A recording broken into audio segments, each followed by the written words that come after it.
I have a different path, one that has played along with government from the beginning. I started off as a lawyer, and I went to law school to be a public interest lawyer. And my first job out of law school was doing civil legal services here in New York, and what I did for a living was sue government. And so I was primarily a welfare lawyer and an immigration lawyer, and both represented individuals in their various struggles and did class action litigation on behalf of large groups of individuals and sued many a government agency. After many years of sticking my finger in the dike on behalf of one person at a time and some large groups of people, and I just tell you this one anecdote, which is always my favorite, I brought a lawsuit on behalf of a woman who did not get adequate food stamps. And I brought that lawsuit within roughly my first year of being a lawyer, and I got her $75 worth of food stamps in one day of going to court. And the judge yelling at everybody, she got her $75 worth of food stamps. And I litigated that case for 5 years. And that just seemed wrong. And I litigated the case over attorney's fees, which were really important to us because they made an impact on government and they got revenue for the organization. So there seemed something wrong with that.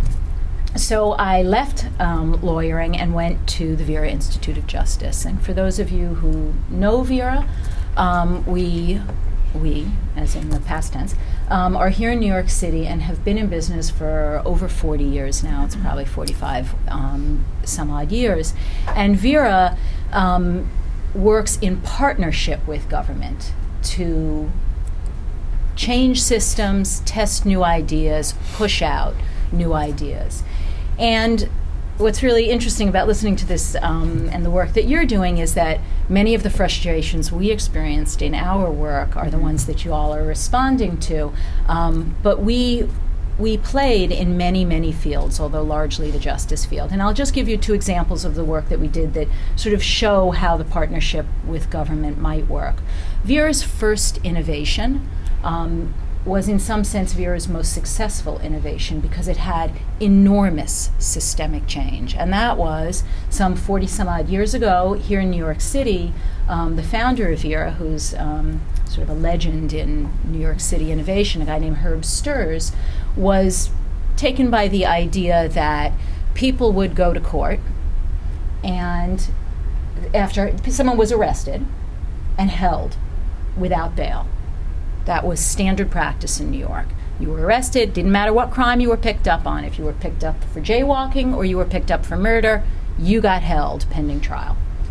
And that seemed inefficient on one level and unjust on another level. And so in his typical way, he said, let me figure out a little experiment. Let me just see whether there's something behind this that we might do here. And he got one judge and a group of law students to sit in a courtroom every single day and take a look at the cases that came up in front of the judge and to record a certain set of information about every individual.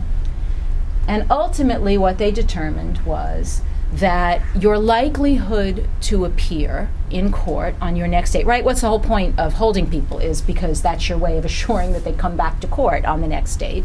So your likelihood of reappearing was actually based on several very discrete factors. And if you actually screened people for those factors, you could release some people and you could hold other people who didn't rise to that level. And that was the germ that became bail reform in the United States, that ultimately became bail reform across the entire United States and resulted in release on your own recognizance, which is just standard around the country now. So it was that one little test in one little courtroom with a group of law students that led to this major social change.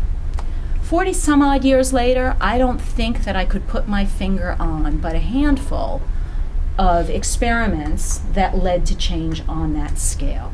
I can put my finger on 20 some odd not-for-profits and dozens of great policy ideas and many really interesting tests of good ideas that never became wide-scale social change. And the reasons for that are endless, but the dissonance between the impact and the ideas has always stayed with me in the work that I did there. And so let me just give you an example on the other end of a project. This is also an old one, but it's a good one.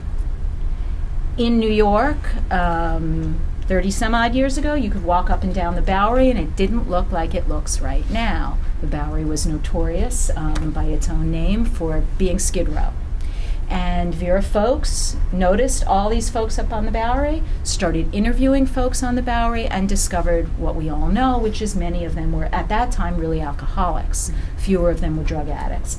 And that they came from all walks of life and wound up in this space. And so the idea was, well, what do, right? These people are consuming resources at unprecedented levels. They're winding up mostly in the justice system because they're getting arrested. And what could you do to divert folks out of the system and provide some increased value? That work led to the creation of what is now called Project Renewal, which is probably one of the largest social service agencies in New York that serves homeless people single homeless people, usually with a dual diagnosis, either alcohol, substance abuse, and provides them with services. We do that here in New York.